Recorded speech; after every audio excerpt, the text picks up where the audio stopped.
एक व्यक्ति के बारे में या एक वर्ग के बारे में या गंदगी में फंसे तेलुरु के बारे में नहीं है। ये नदी ही हम हैं और ये नदी ही व्यवस्था है। इस महीने 9 तारीख को हुआ वायलेंस किसी के भड़काने पर तभी के तभी होने वाला वायलेंस नहीं था।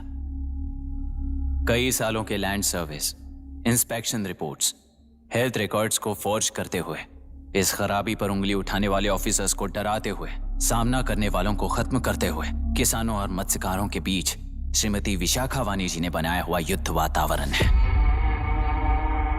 वो डिटेल्स सारे सबूतों के साथ आपके सामने रखी, पर यह विचार उस सच के और इस झूठ के बीच हो रहा युद्ध नहीं है। सच के और न्याय के बीच हो रहा युद्ध है। इस गंदी साजिश की वजह बनने वाले वो सारे गुनहगार आज राजकीय ताकत से बचने के लिए अपनी पार्टी को ऊपर की पार्टी से समझौते के लिए तैयार कर रहे हैं। वहां का समझौता यहां न्याय पर होने वाला अत्याचार है। योर ऑनर, लोग लोकतंत्र का मतलब सिर्फ वोट का हक, चिल्लाने का हक है, बस इसी भ्रम में है।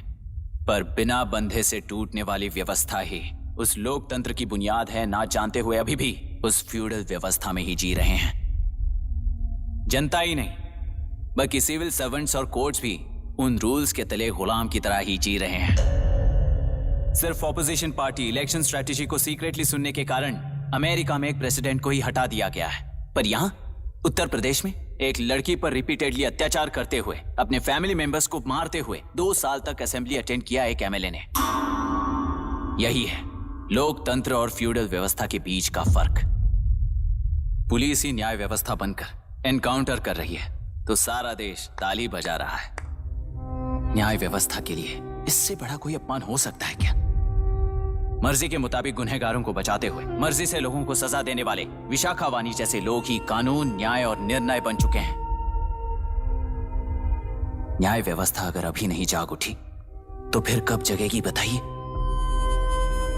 जनता चुनने वाले लेजिस्लेटर्स, उस लेजिस्लेशन को अमल में लाने वाले सिविल सर्वेंट्स, न्याय की रक्षा करने वाली जुडिशरी, ये 3 घोड़े जब ठीक से काम करेंगे तभी वो लोकतंत्र कहा जाएगा, सरकार कहा जाएगा। रास्ता भटके हुए उस लेजिस्लेटिव घोड़े को आज सामने से सवाल पूछ रही है ये एग्जीक्यूटिव व्यवस्था। न्याय व्यवस्था भी अपने पैरों पर खड़े होकर उस घोड़े पर जब लगाम लगाएगा तभी होगा ये असली रिपब्लिक।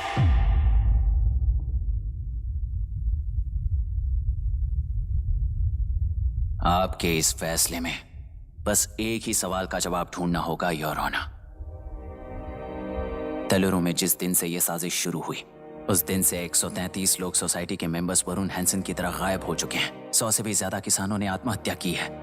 हजारों की तादाद में कंज्यूमर्स बीमारी के शिकार हुए हैं। उनकी जान के लिए कौन जिम्मेदार है? तेलुरु को जहरीला बनाने में आखिर किसका हाथ है? जीवन देने वाला तेलुरु और कितनी जाने लेगा?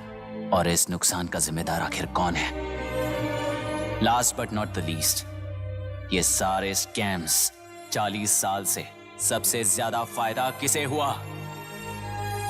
प्रकृति, प्राण और समाज को एक समान रक्षा ना करने वाला निर्णय, सच में इतने लोगों की जान लेने वाले असली हथियारों को सजा ना सुनाने वाला फैसला नहीं बल्कि वो सड़े हुए तेलुरु के पानी के समान है।